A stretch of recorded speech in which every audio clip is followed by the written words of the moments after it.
Hello and welcome back to the channel. On today's video I'm going to talk all about being yourself on stage. People are always going to tell you just go up there and be yourself. It's easy, just be yourself. And it's like, what the hell does that mean? I certainly wasn't myself when I started performing. It took me quite a while to start acting like what I taught myself would act like. And then if it took me a while, I thought, well, maybe I learned the basics first. And then that took a while to learn all the basics. And then I started to do things differently from the basics. And then I developed a little bit more of a unique way of performing. So I think that's what it means when people say to be yourself.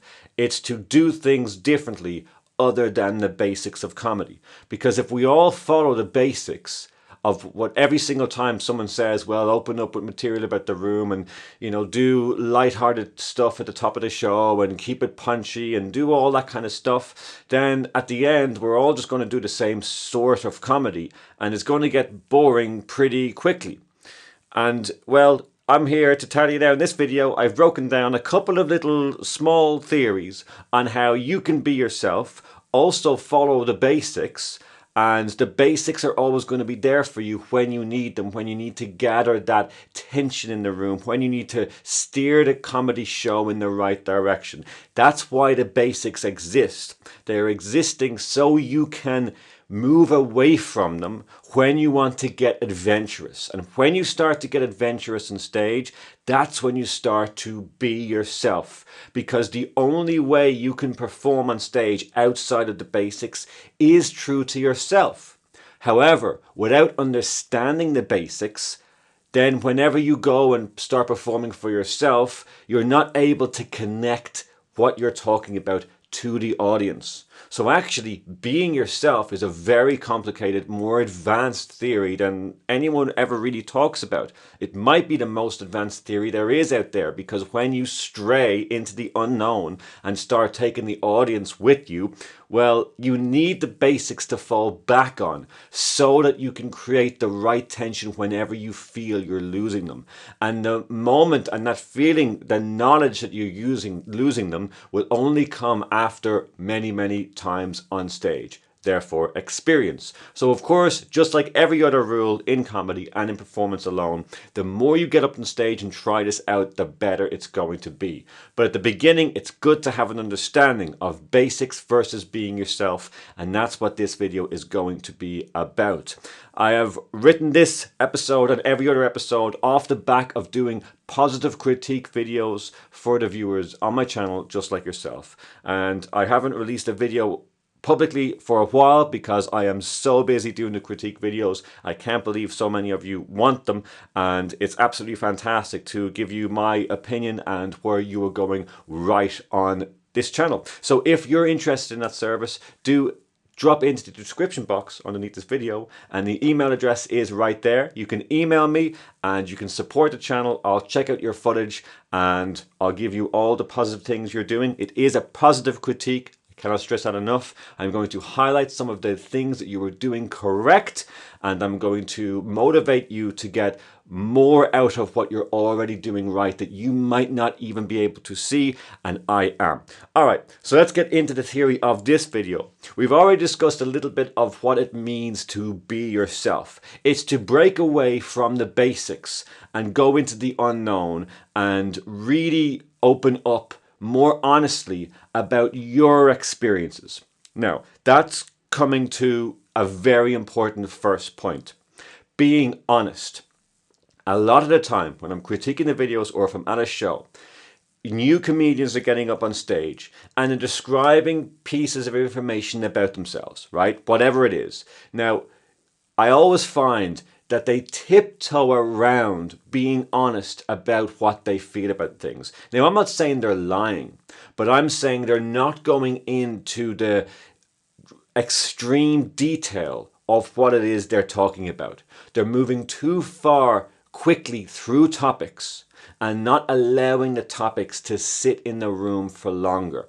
And what happens when you stay on a topic for longer is you get more open about it. All right, you're going to go deeper and deeper into that idea that you want to talk about on stage.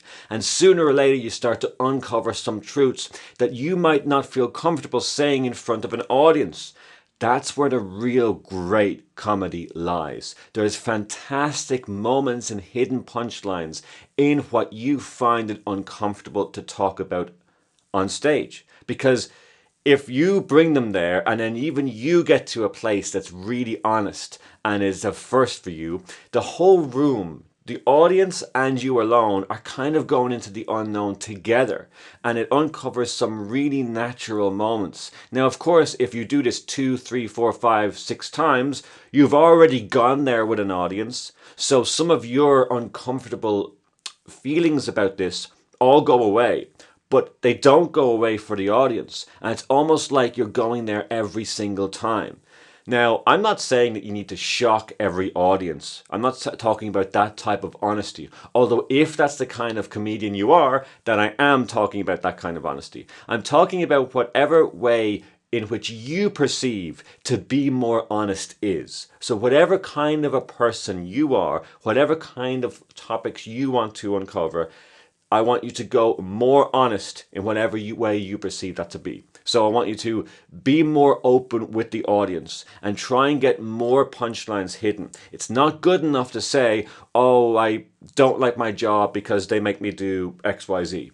Well, what was your job? Let's stay there first, all right? What was your job?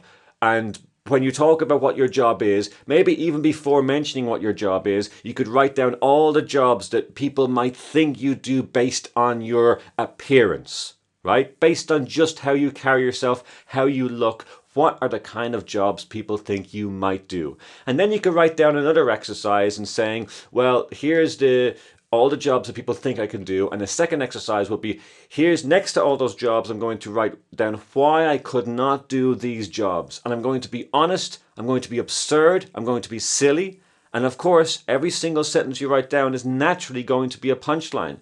Are they going to be hilarious? No, they're not. As long as they're written down. Finished is better than perfect. Write something down next to all the job titles. Any reason as to why you can't do them. Go as dark as you want. Even if you don't want to go dark on stage, go as extreme and as graphic as you want. It's only a writing exercise. You don't need to ever say it on stage. And really get creative about it and get honest about it. And if you look back at all these writing, you're going to have 1 or 2, maybe even up to 5, maybe 10 things that you're going to be able to use in your comedy actual performance. Right, great. That's the kind of thing I mean. Rather than just going fast through your material, that's at writing exercise, and we haven't even opened up what it is we do for a living yet. We've just wrote down what people perceive we do and why we couldn't ever do these things. And now we can go into talking about what we do for work. And that's only one example. That's only one topic, what you do for work. You could do the same thing in a relationship. Do people think you're in a relationship or do they not, based on your appearance? And then you could ask yourself another question, like, are you in a relationship? Is it good? Is it bad? Whatever. And you could write all these punchlines as to a different way of describing a good relationship in your opinion, or a bad relationship in your opinion. You could write down 3 to 5 punchlines on each. This is what I'm talking about, staying longer in all of these moments, asking yourself questions that are going to take up more time to explain in an audience, because everything you say is in a punchline format, because the answers that you write out are your pattern that you're going to be using.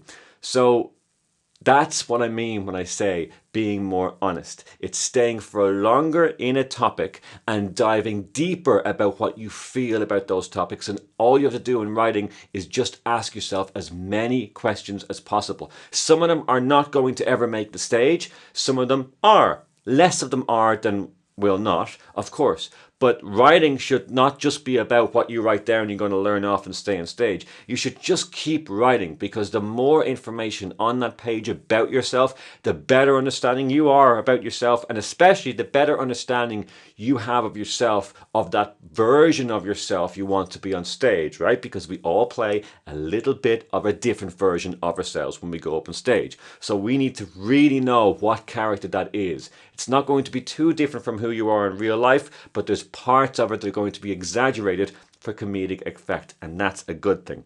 All right. So another thing we can do is, in our performance, Can we approach the stage in a different way? So I said at the beginning, we follow the basics and then we break away from them in order to be unique. Now there's many videos on this channel about the basics of comedy. Just give it a quick look up, and I've made countless, and I will make a lot more in the future. So I'm not going to cover too much basics in this video. I want to talk about being honest and being unique in comedy. And there's also countless other videos on different channels too, all right, that are just as good as mine. Maybe. Okay, so what I want you to do now is approach the performance in a slightly different way.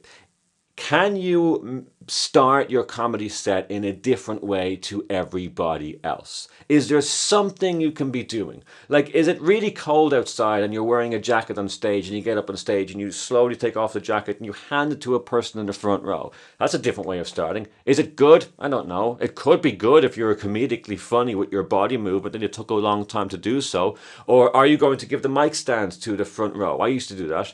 To take the mic stand off and just hand it to a person in the front row and make a little bit about that. Is it hilarious? Maybe not. Is it the funniest thing you could ever do? Well, if you come up with a very funny way of doing it, maybe if you spend a little bit of time writing on it. But these are just the ways I'm urging you into how to start a set a little bit different. You don't need to do the uniform thing of walking up on stage, grabbing the microphone and moving the mic stand out the way. That's a great way, and it's kind of the perfect way of starting a show, right? But I'm only saying there's unlimited ways you can start to talk. Now, of course, this kind of an approach does suit a person who's more expressive in their body language than it suits a person who stands very still and just delivers more deadpan humor. Although it's very funny when deadpan people do it, it's just harder to pull off the movement jokes when you're a deadpan comedian. So it can be done. It is perfect to do so, but I'm only saying this kind of a intro, doing things differently, does work for more of a character or more of an absurd, faster paced comedian. And then of course, we've already covered the writing. Be more honest, stay in the topics for longer. And the third thing I'm going to talk about is to keep a journal in your comedy writing, right? I want you to also have a section of your writing. Maybe it's the first thing you start with in your writing. It's a very simple journal, and you're just going to write down like you would nearly in therapy, right? It's like a therapy session for the first 3 to 5 minutes. You're going to write down the day you had so far, or the day yesterday you had, and how it made you feel, and did anybody trigger you, and what did you get done, and, you know, whatever. Well, did work suck? All those things. I just wanted you to be honest for just a few minutes. Because if you be honest for 5 minutes and you write about the things that happened to you and how you felt, and you cover your entire day, that is your comedy set. It's right there in front of you. All you have to do now is find punchlines to put between the bits. And that's pretty much one of the most honest comedy bits you're ever going to have. And the great thing is, you can have it every single time you go to write. It's just very easy. All you have to do is remember what you did the last day. Even if you just sat in your arse playing stupid video games or watching absolute rubbish on Netflix, you could just write about how it made you feel. It was like, oh, it was great for a bit, and then it made me feel crap because I got nothing done. Or maybe it made you feel great because you got nothing done. You don't want to do anything in this stupid world anyway. It's just about being honest in how you see it. And there's loads of punchlines hidden in that. So I'm just trying to get ways in which you can be unique, and these aren't rocket science. It's not too advanced. It's just going up there and playing with the audience, being a little bit more honest and understanding how they perceive you and where you're going to go with that information on how they perceive you at all times. Okay, so that was a bit of a deep dive, rant, complete nonsense video. Another one to add to the YouTube list. And I hope it's beneficial to you in some way. I hope at least, if anything, it got you motivated to write comedy. And more important, it got you motivated to get on stage and either succeed or die on your ass, because it's all part of the game. All right, I'll see you in the next video.